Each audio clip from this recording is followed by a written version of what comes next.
welcome our alumna, Rebecca, who is now with iSync Brain, and her partner in crime there, Cody, who have been both have been very much involved in developing a lot of what the iSync Brain helmet can do for you. The iSync Brain is a company that is out of South Korea, that has done a tremendous job in creating a really amazing normative database that is divided by sex, which is the only database at this point of its kind that does that. And they also do event-related potentials.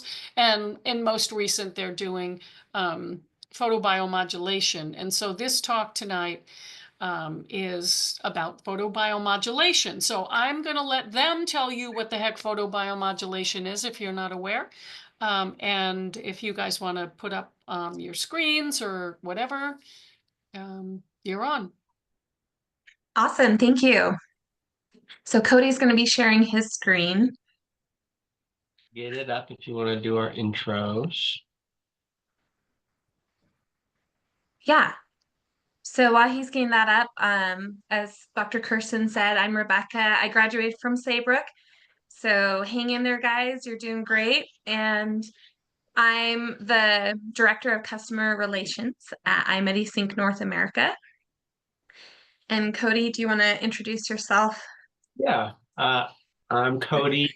I used to work at a neurofeedback clinic. That's how I got into all of this. And then after that, ended up finding iMedisync. And it just happened to be a good time for them, switching to being in the US a little bit more. So just had a real passion for this and used as you'll see, my mathematics and engineering background to kind of help with this sort of thing. So I'm excited to show you guys, what PBM is, and if you already know what PBM is, but on a bit of a deeper level for sure. And I think you guys can see my screen now. Yes. Yeah. We're good. Perfect. All right. Take it away. So the official title is Understanding Transcranial Photobiomodulation. We'll go over the history, the mechanisms, and then, of course, some research with the case studies by myself, Rebecca Walker, and Cody Newman. So just a quick disclaimer, we do work for iMedisync, so we are heavily biased with the photobiomodulation and capabilities that iMedisync offers. The outline for today will be defining what is PBM, the transcranial PBM mechanisms, clinical TBM research, case studies, and conclusion. So, photobiomodulation, as most people say, PBM, involves photo, which is light, bio, which is life, and modulation, which is change. So you are using light to change life. And there's a lot of other names for this. It first started off as low-level laser therapy, or LLLT. Then it could be low-level light therapy, low-intensity laser, PBM, near-infrared light therapy, NIR therapy. So just a bunch of different words that mean the same thing. Okay, so now I get to review the history and the current uses for PBM. So it's actually one of my favorite stories. How PBM came about is by an accident. So this is the father of PBM, or low-level laser therapy, Andre Mester. He was a surgeon and a radiologist, and he did research. He's a Hungarian physician and professor. And in 1967, he wanted to replicate a study done by Dr. McGuff from Boston University. And this experiment was to take mice, inject a cancer tumorous into this mouse, and use a laser to shrink the cancer to make it smaller. However, his study design wasn't quite the same as Dr. McGuff's because he used a low level ruby laser to try to destroy the cancer, and it was unsuccessful. However, he noticed that as a result, the control side versus the one he used the laser on, it began to heal faster and have better hair growth than the controlled site. So on this picture with the mouse, you see a larger circle where the wound is and a smaller circle. So the smaller circle is where the laser was used, and over time, they were the same size at one point and it got smaller. So he called this phenomena biostimulation, which later became known as the low-level laser therapy.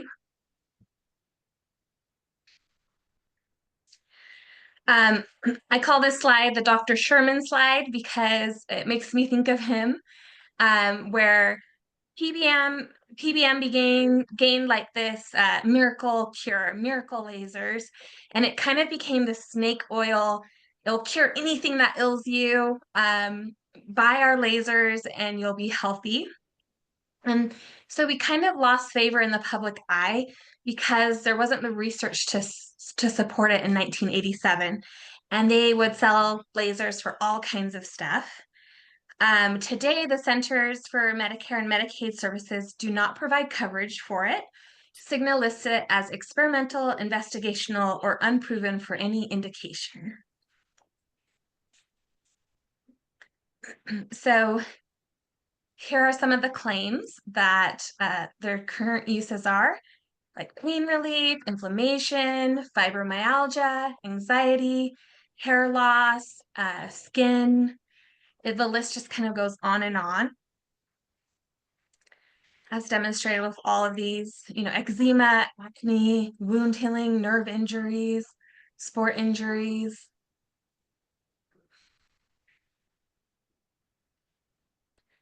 So current uses that are beginning to be more research-based is gaining more credibility for PBM. We just want to give an honorable mention to the most insurance-backed type of light therapy, and that is blue light that's used for jaundice, like in hospitals with babies. Blue light is different than near infrared light because it's 420 to 470 nanometers. Cody will go over what that means as far as like the wavelength spectrum. But in hospitals, about 60 to 84% of babies have jaundice. And the blue light helps convert the yellow bile, and so the body can get rid of it from itself. Next, we have is carpal tunnel. And in 2004, the FDA actually cleared a PBM device to help treat carpal tunnel. So again, we're gaining some more traction with the research. Dr. Wang did an experiment where he had 27 wrists with carpal tunnel, 270, and the control was 260 without. And they used a red light laser for 12 weeks. It improved the hand grip and the sensory nerve action potential on the ones that had the carpal tunnel. Another is dental. It's used for oral disease and pain. It stimulates the cell and tissue responses to promote healing and reduce inflammation.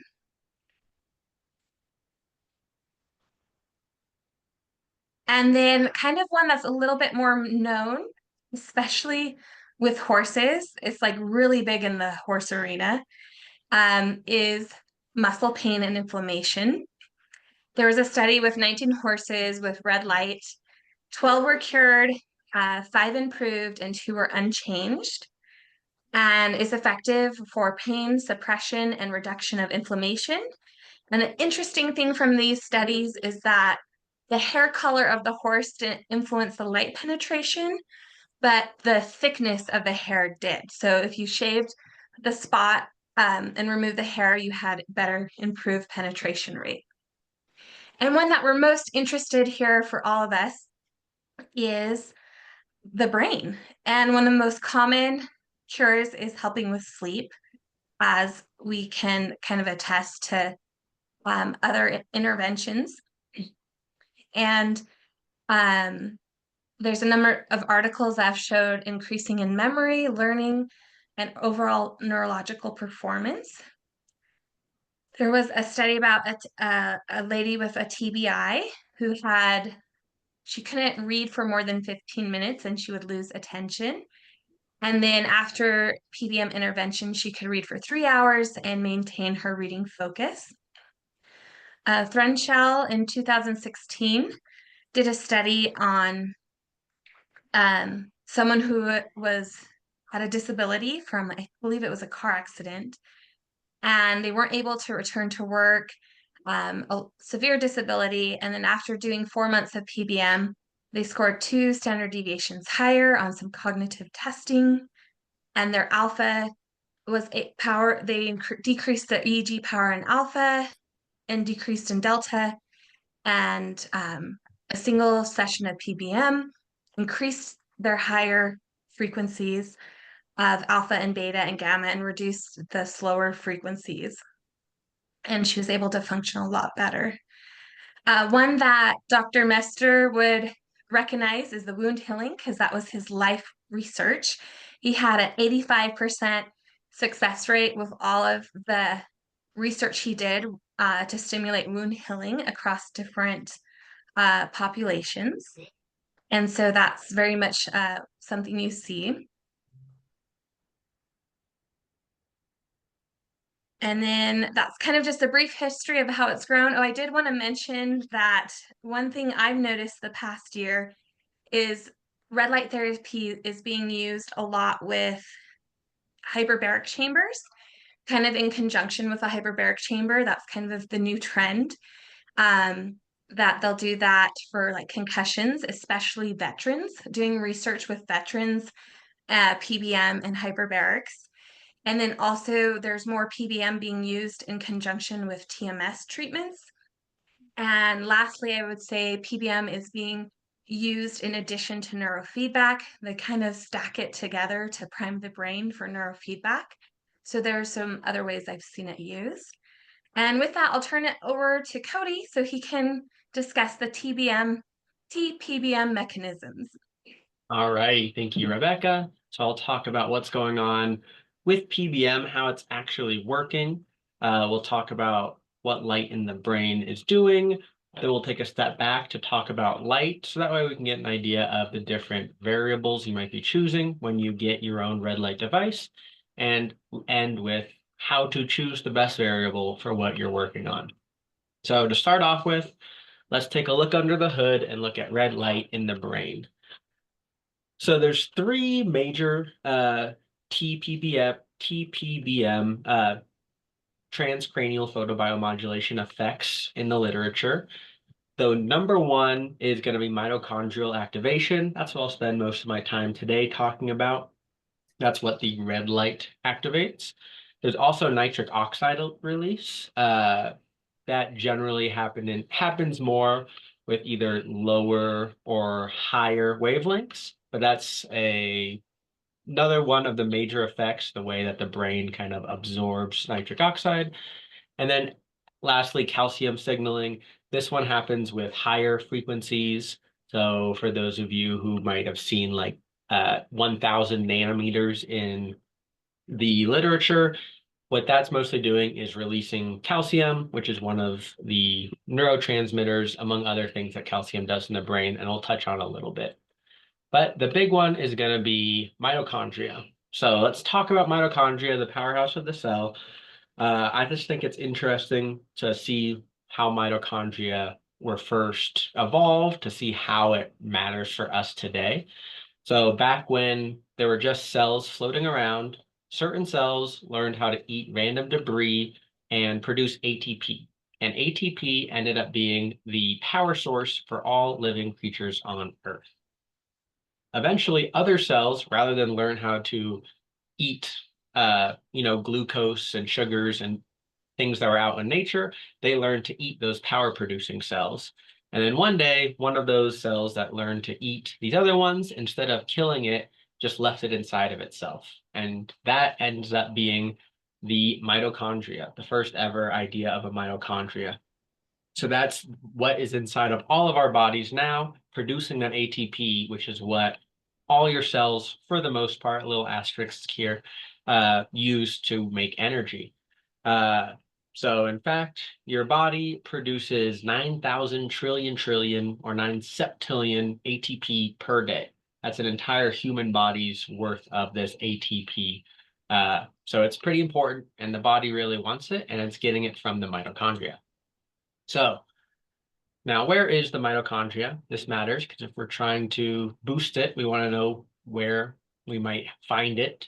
It does vary. It correlates with metabolic requirements of different cells, but generally, cells with little mitochondria are osteoblasts, keratinocytes, and fibroblasts, and high mitochondrial cells, the ones that are going to react well to PBM, include muscle, neural, organ, and myocardial cells. So that neural is why that this is actually going to work, we realize, by boosting those mitochondria. And research has shown that cells with higher mitochondrial numbers will respond better to PBM. So to understand how that actually happens, how does shining a light turn on a mitochondria, so to speak? The basic idea is that your mitochondria eat glucose and oxygen and convert that into carbon dioxide, water, and then ATP. That's done through glycolysis. It also then uses the Krebs cycle in order to break down glucose. And then once it's absorbed, extra electrons are stolen and it causes a fun little chain reaction. And eventually, because it has electrons on the inside that want to get to the outside, you can imagine it like a water wheel. And when that change in energy that's on its inside wants to go outside, it starts a little Rube Goldberg that eventually leads to the creation of ATP. And that little Rube Goldberg is this. I'm sure this is basic 101 and everybody understands this, so we won't go over the details today. Obviously very obvious, but what really matters for us is this one little step right at the end that uses cytochrome C oxidase. So cytochrome C oxidase is a terminal enzyme, so it's like the last step in this ATP creation. And what matters is of all the different atoms and stuff it's made of, it happens to have two copper centers, actual copper atoms inside of it. And you can see it kind of highlighted there in these little circles. That whole thing just has those two little bits of copper. And copper happens to have absorption peaks. It can absorb light in the near infrared spectral regions, specifically 620 and 825 nanometers.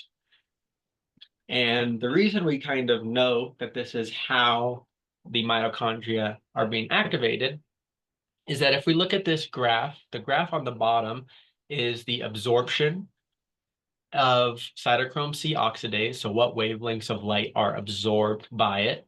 And then up here, you can see that when light is given, we can see the ATP content that is produced. And that matching shape is kind of how we've figured out that, oh, whenever the copper is activated, we end up getting a boost in ATP compared to when the copper isn't activated because the light wavelength is different. So just by shaking these little copper cells, it ends up speeding up that ATP production. And that's how, by just shooting a light at a cell, a mitochondria, we do get more energy out of it. Next, we'll talk a little bit about the nitric oxide. Nitric oxide is a signaling molecule, and it releases that nitric oxide. One of the main ways is actually through the mitochondria. Another thing that happens when you activate mitochondria is they release a little more nitric oxide, and that's been shown to improve blood flow and oxygen to the brain. This is one of the reasons that when you're doing PBM, even if you're using, the wrong frequency, you're not doing it in the right area, a lot of times people will get better is because you're still improving oxygen supply to the brain, which generally helps people feel good. Not that it always is the safest thing to do, but that's one of the main kind of side effects that we see. And it also has anti-inflammatory properties and has been shown to reduce oxidative stress. And the last one, calcium signaling. This is that little left side of the diagram. We can see with these higher wavelengths of light, we get more calcium ions. Uh, and they've shown that by doing these different wavelengths of light, we get more calcium. One of the main theories is that water reacts around 1,000 nanometers, 980 nanometers. And by activating water, almost like a microwave heating it up, that leads these calcium channels to shake and release more. Um, Another theory is that, again, it comes from the mitochondria. There's different places that calcium is stored in the brain. And some research has pointed to the fact that by activating the mitochondria, it speeds up the process that releases the calcium that way. And that, again, is why we get more calcium. And calcium is used in cell proliferation, differentiation, and survival. Uh, and it can even stimulate the production of ATP, causing kind of a cycle regenerating itself. And it's been found to activate transcription factors that are involved in tissue repair and regeneration. If you've ever seen NF-kappa beta and AP1, it's generally in COVID research.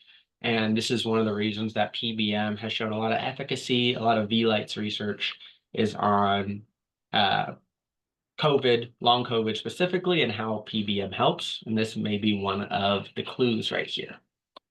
So I've said a lot of things that PBM does, but there's all sorts of research out there. Some of the big ones are increased blood flow, decreased inflammation. Those are kind of the big ones that almost always happen, but the list really goes on, and it's just generally good medicine for the brain, keeping cells alive, helping cells do their job, et cetera, et cetera. Now, it's not all perfect. There has been some research on side effects. Generally, headaches and irritability are the number two things that you'll see. Usually that's attributed to the increased blood flow. This was something I got from, I don't know if you guys have ever heard of Michael Pierce, but a tip that he gave is that if a patient has toxic encephalopathy, by increasing the mitochondria, you're increasing the metabolism of the brain and can lead to those toxins proliferating more. So this is one of those good reasons to, make sure you know the whole story before you're doing PBM. And there is a chance that in certain cases, you may want to be more careful with it. And why we always recommend you start slow and work your way up. Don't just jump into it. And that's kind of where we get the idea of these overdoses of PBM. So yeah, again, start in small doses. Don't overwhelm the brain or anything. And always keep track of side effects. If someone's having headaches, irritability, or anything else, just make sure you're tracking it so that way you can help it and, change the protocols as needed. So we're going to take a quick step back and just talk about what light is so that way we can understand how to choose the best light for the brain. So light is a form of electromagnetic radiation, aka photons, that have varying wavelengths and correspond to different frequencies and energies. So you may have seen a graph like this, where the light that we can see is in the small range of speeds or wavelengths, frequencies of photons, going from really quick gamma rays to really slow waves like radio waves. And what we're talking about when we say near infrared is that region between red and infrared. That's why it's near it. Generally, smaller wavelength means like the lines are closer together, so a higher frequency and higher energy. And different molecules happen to interact with photons in distinct ways. So a good way of thinking of this is with glass. Obviously, we can all see through glass. And the reason that's happening is that glass molecules need a certain amount of energy to absorb photons. And visible light just doesn't have enough energy to actually get absorbed. So it just flows right through. That's the same reason that when your radio's turned on in your house, it's able to go all the way through your walls, is because walls don't absorb that wavelength. And then the reason that PBM works is because copper happens to absorb that specific wavelength. So near infrared hits it and gets absorbed and gives its energy away. Now, certain wavelengths are optimal for interacting with the human body. If they're too low energy, like radio waves, like we discussed, it'll just go through us with no impact, nothing gets absorbed. If it's too high in energy, you can start to heat water in the body. So that's why you never put your hand in a microwave. You don't want to boil yourself. But we also have to be careful that even if it's less energy than that, but still really high in energy, it might even just hit the surface, hit your hair, hit your scalp, or scatter away, bounce off your head.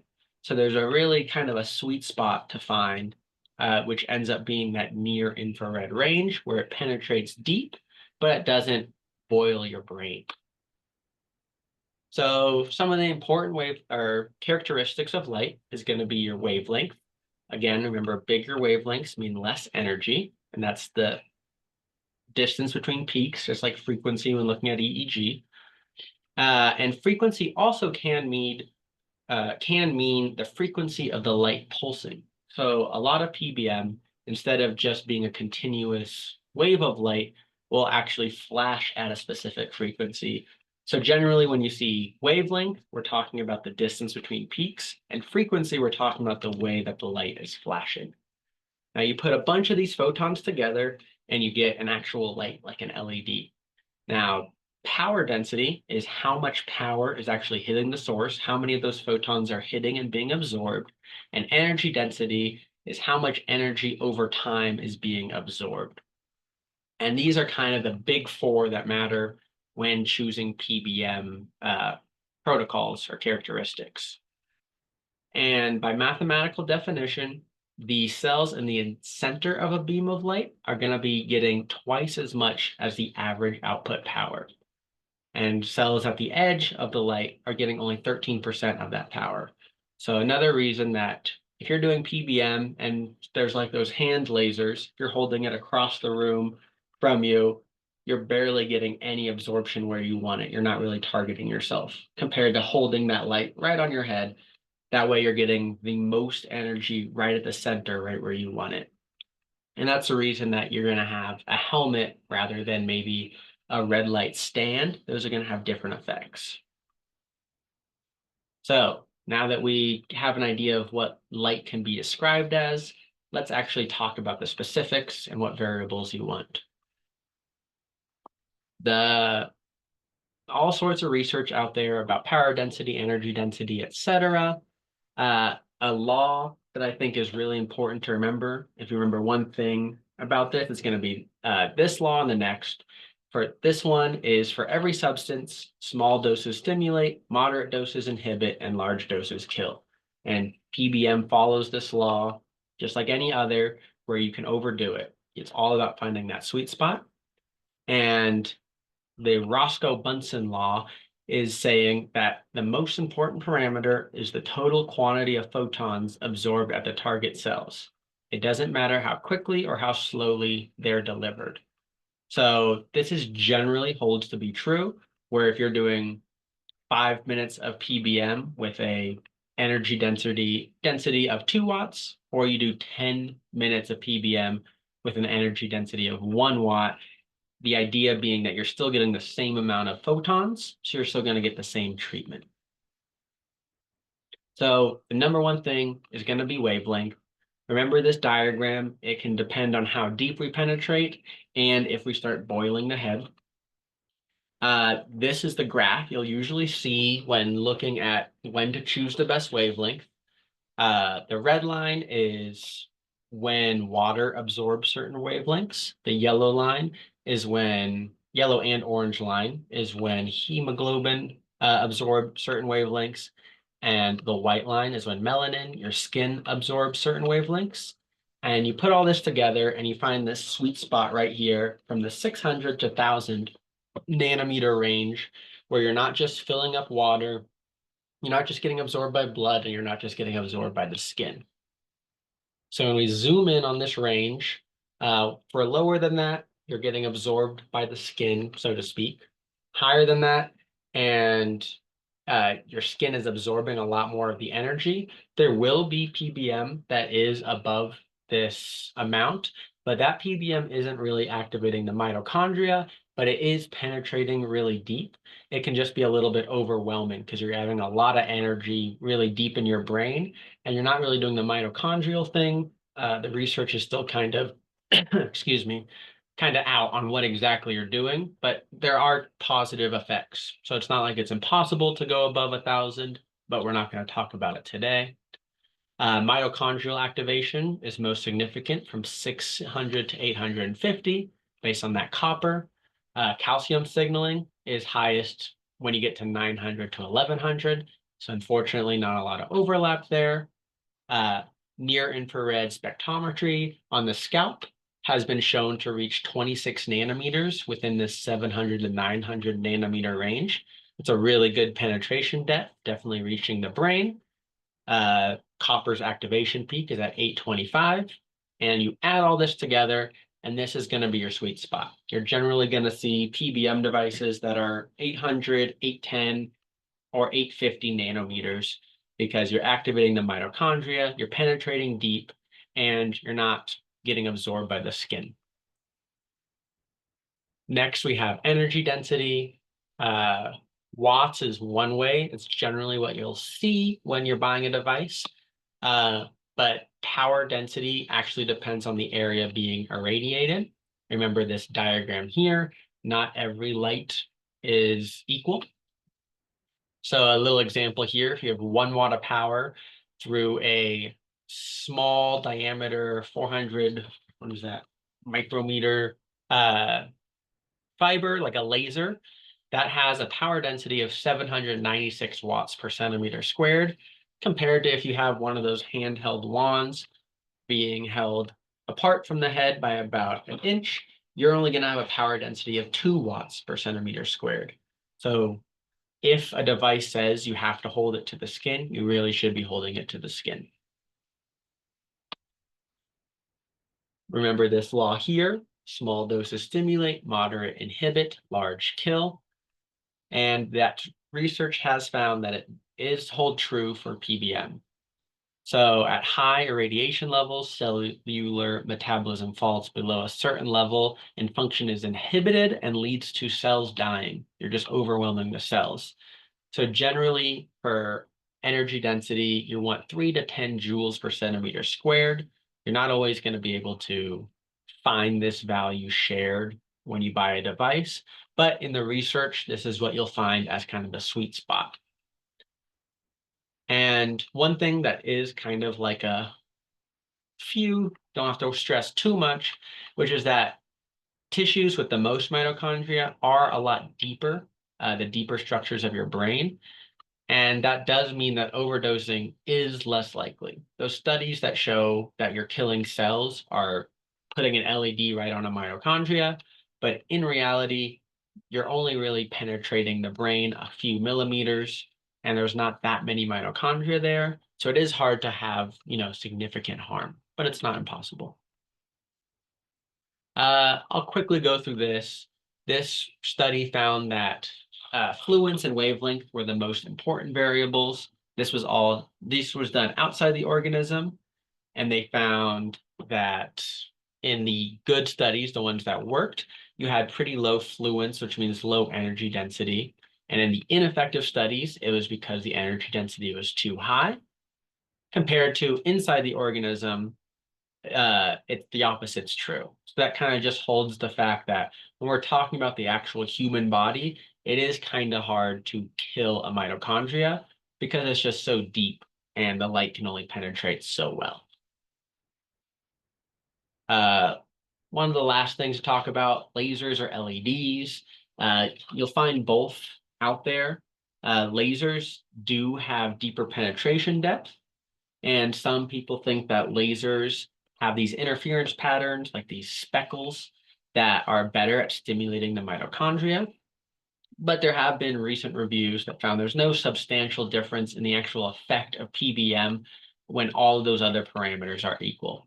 So that's why you'll usually see LEDs, even though you might be thinking low-level laser therapy, where the lasers, research so far has shown it doesn't really matter. But what does matter is frequency. going back to that idea of continuous or pulsed PBM. The research is relatively new, but most research is finding that pulse light is better for certain circumstances, especially in the transcranial PBM area. Research is mostly done on 10 hertz, 40 hertz, or 100 hertz. And new research is showing the benefits of using brainwave bands for frequency selection. That's what our research is on at iMedisync. And we'll talk a little bit about the cases where we do very specific frequency selection and get really good results from that. Another pro is that pulse waves tend to have a higher power density. I know you might think the opposite, you're turning it on and off, but for one reason or the other, when you pulse it, you do end up getting a little bit deeper in the brain. And because mitochondria have a resonance of about 10 hertz, that's where a lot of the research is at, and is always a pretty good sweet spot for getting that mitochondrial activated. So just as a quick summary, wavelength, generally want about 800 to activate mitochondria, have the light really close to the skin. The energy density can't be too high, but it's really hard to overdo it. And you're going to want to choose a frequency specific for your patient. And we'll talk a little bit more about that when we talk about the efficacy. And that's where I'm going to hand it back over to Rebecca. Awesome, Cody. Thanks so much for that informative bit. So, small doses leading to major impact. We want to look at a PBM database for you guys to kind of explore more, and also review some cases in our MCI study that iMedisync did. So this is a research. Let me just type this in the chat here. Here's a link to this database.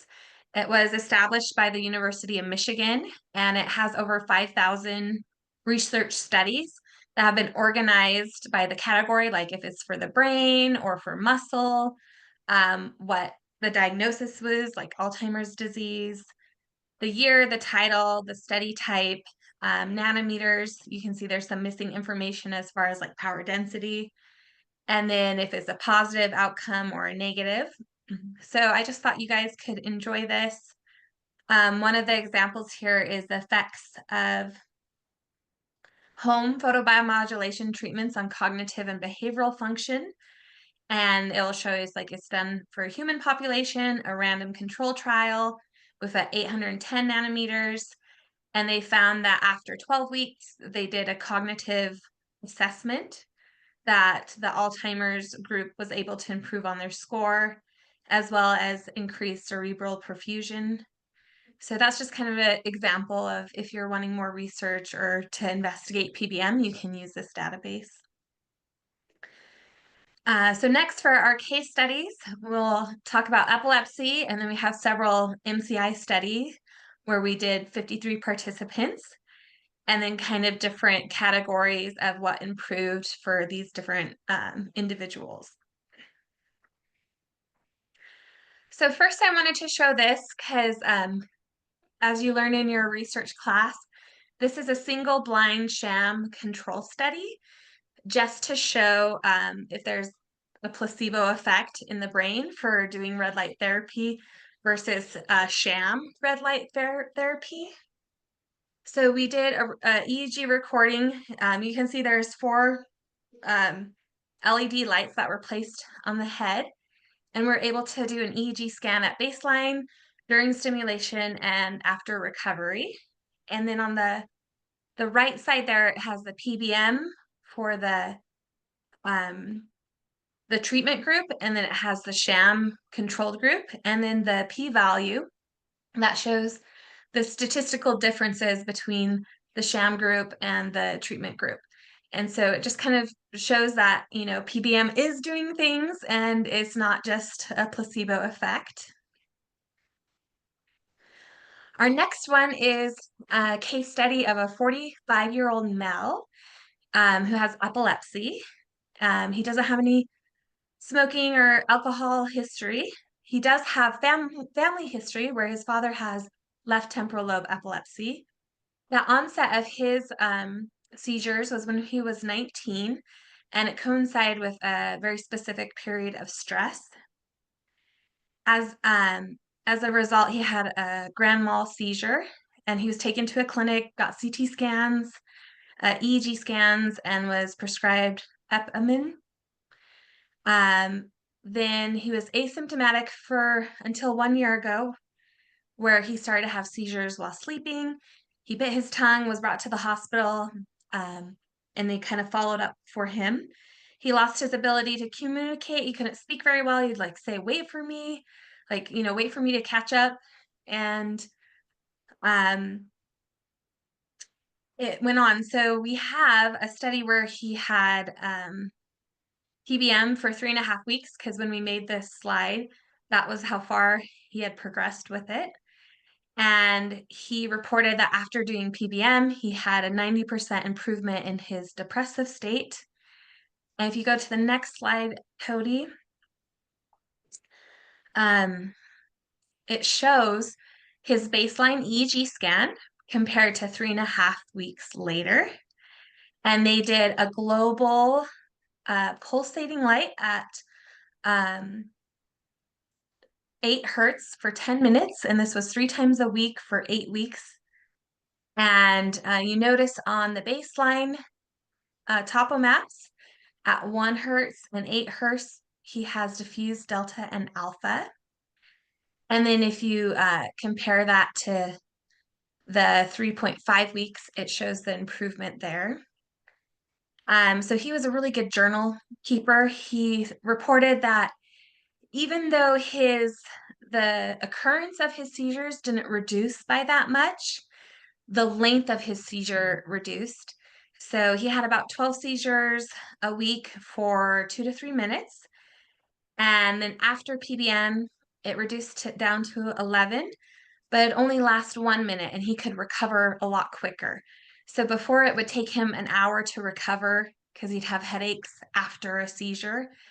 And after PBM, he would have the seizure for a minute and immediately recover and not have a headache. And so that's this case.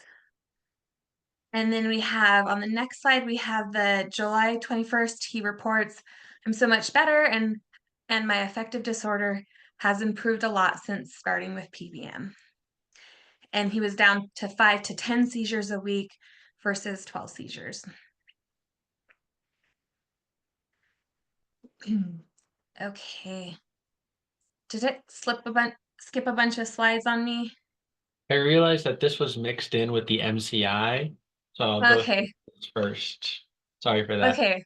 No, that's a problem. Okay, so this one is of almost an 8-year-old with a severe intellectual disability. And the baseline shows that it had increased alpha power after PBM intervention for 3 times a week for 8 weeks. And those are about a 10-minute session. So you can see that alpha peak was able to increase in power. And then the pictures on the bottom before and after was able to decrease in the default mode. And this child, the mom reported having them intellectual autism with a lot extreme OCD, to the point that if something didn't match what they wanted with their OCD, they would just start screaming. And it was really a problem for the mom to kind of work with the child, because they're so compulsive and obsessive. And then after they were able to do the PBM, that compulsion decreased a lot.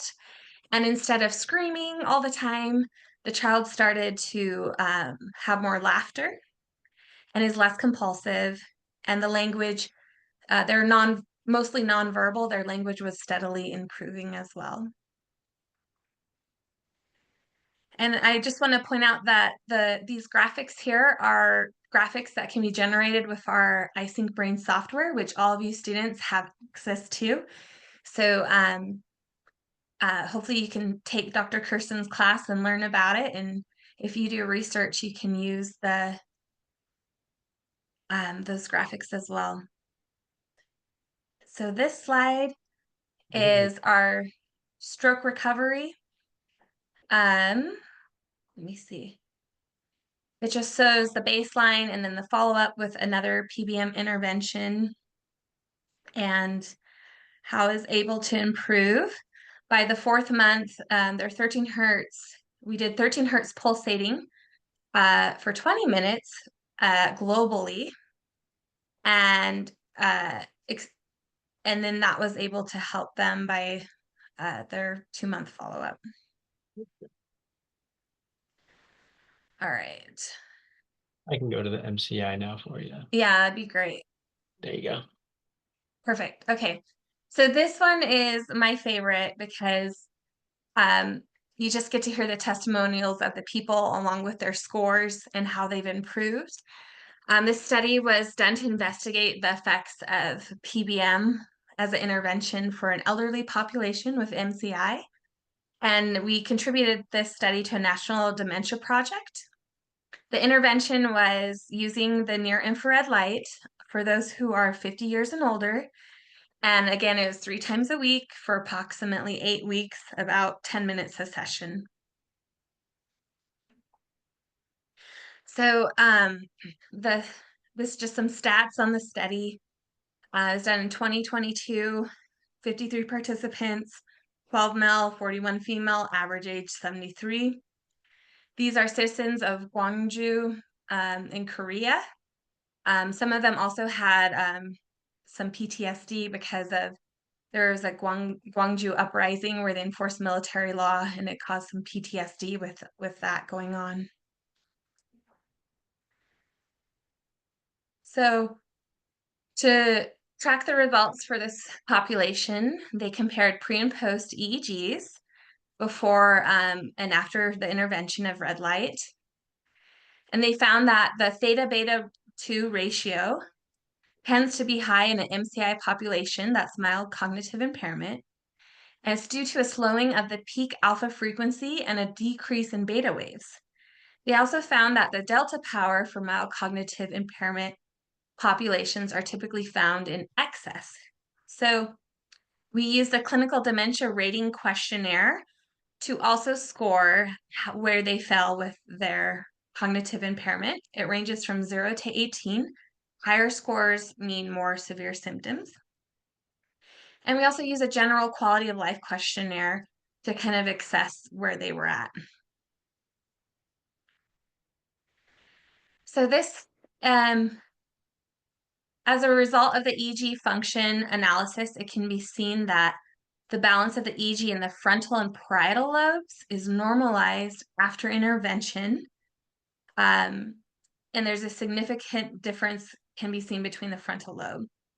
In the mild cognitive impairment group, LED care can conform a positive effect on the slow wave of the frontal lobe. Slow waves in the frontal and temporal lobes, such as delta, suggest severe brain decline.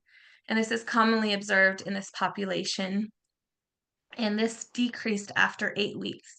So what's great about, again, using iMedisync software is you have the before, which shows a mean of the 53 brains in one image. So this is kind of what's going on across the board. And then you have the after, so the post EEG scan of the 53 brains. And then it shows you the statistical significance, what the p-value was, because there might be some changes, but we want to see what was significant. And so it gives us a good visualization of what statistically significantly improved. And I don't think I have that one. Could you go to the other bar graph? There we go. Okay. So 68% of the participants scored better on their questionnaires after the 10-week intervention. And all of it was a significant score except for negative emotions. It did improve, but not significantly. The things that improved the most was life positivity, energy, and of course, sleep. And then on the next slide, we have a bunch of testimonials from the participants. You can kind of see their identification numbers and comments that they said, like the dizziness in their head was improved, Memory was noticeably improved, good quality sleep. My favorite one is the second from the bottom where it says release from 23 years of my sleep disorder and headache is gone. And I know a little bit more about this individual where they had PTSD from some police brutality when they were younger for the 23 years. And they said they could only sleep like 3 hours at a time, maybe four. And after doing PBM, they were able to sleep for 6 hours straight for the first time in 23 years. This individual used alcohol to kind of help medicate to sleep, and he was able to quit drinking and improve his sleep. And it was a significant life change for this individual. All right, so mood improvement was also another occurrence. So one of these people was a 70 years old female who had strange thinking as her major complaint during her baseline. Her EEG shows excessive area and delta frequency bands at the baseline and 4 weeks follow-up as well. So we use 15 hertz pulsating global stimulation, except for in the occipital area because that wouldn't be good. It'd be too fast there. And then after 4 weeks intervention, she reported feeling more comfortable, getting some better sleep. After 8 weeks, her excessive patterns in the delta band normalized. And she said she normally would feel down like before the intervention, and now she feels bright and cheerful. She did a total of 24 sessions during the 8 weeks. And so some of her responses are during the 7th session, I feel like my mind has cleared up. The 10th session, I sleep deeply. Session 14, she said, I feel like things are changing for the better. I sleep well. I feel refreshed. I feel like I'm changing positively. The 20th session says my mind's cleared up and my mind has brightened up. In the last session, I am not having unnecessary thoughts.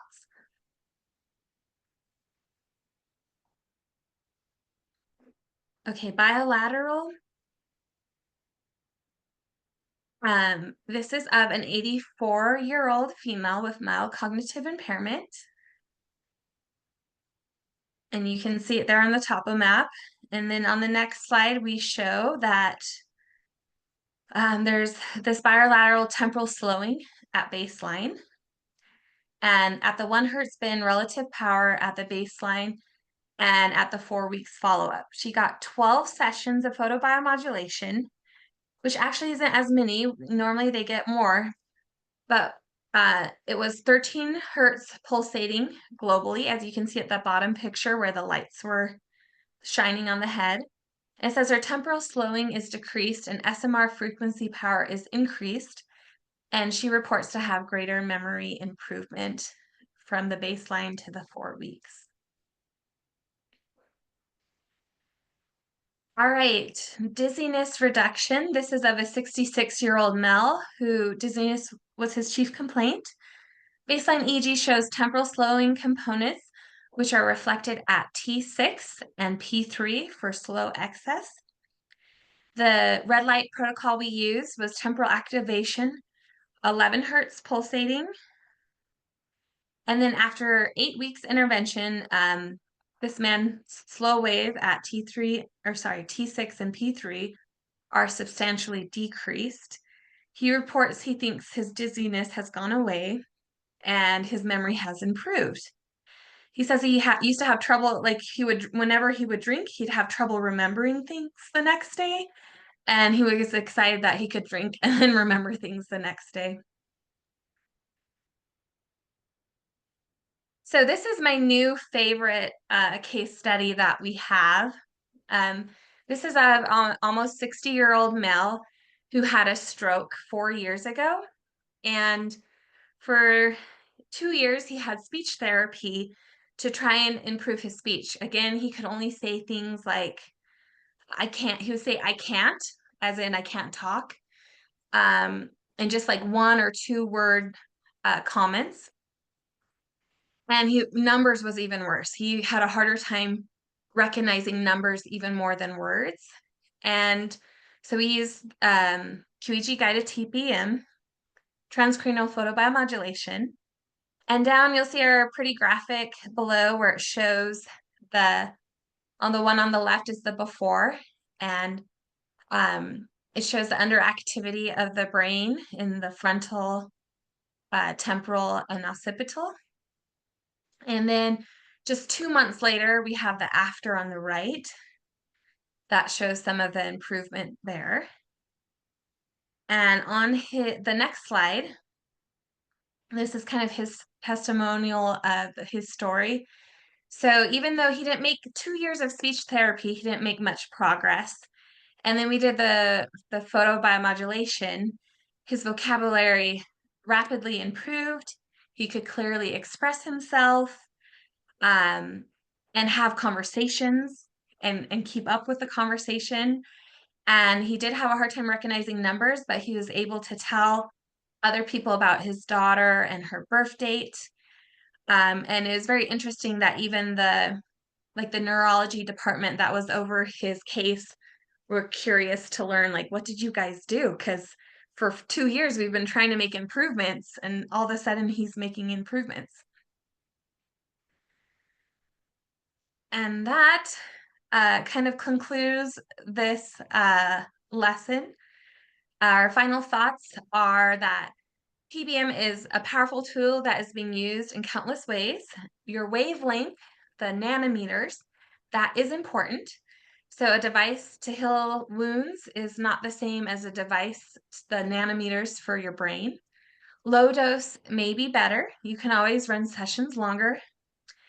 And utilizing QEG to guide those specific areas that need to be stimulated is ideal, not just going in blind.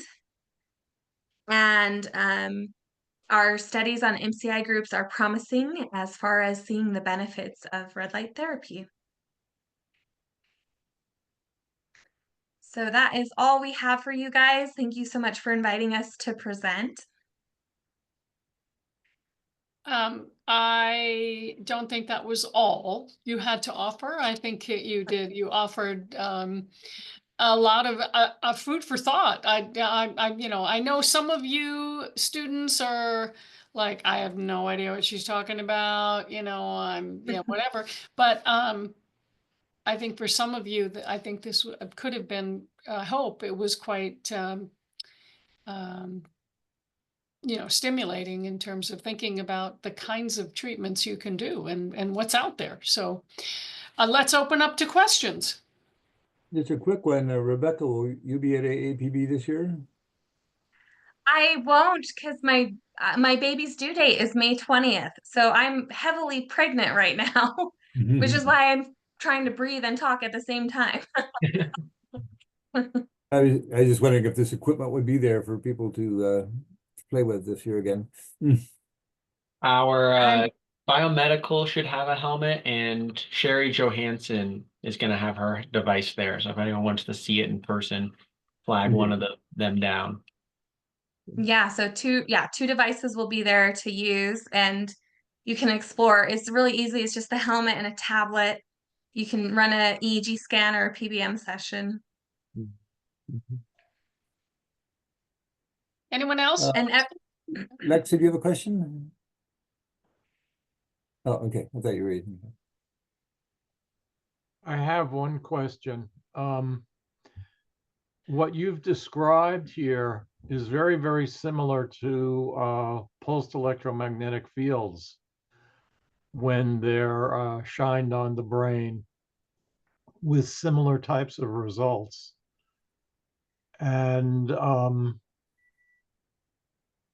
I'm wondering if the pulse rates are similar for them. That may not be something you can answer just off the cuff, but I have a feeling there's this whole other area out there that's paralleling what you're doing and getting similar findings. They are different. They're different pulse rates. And I'm sorry, I'll show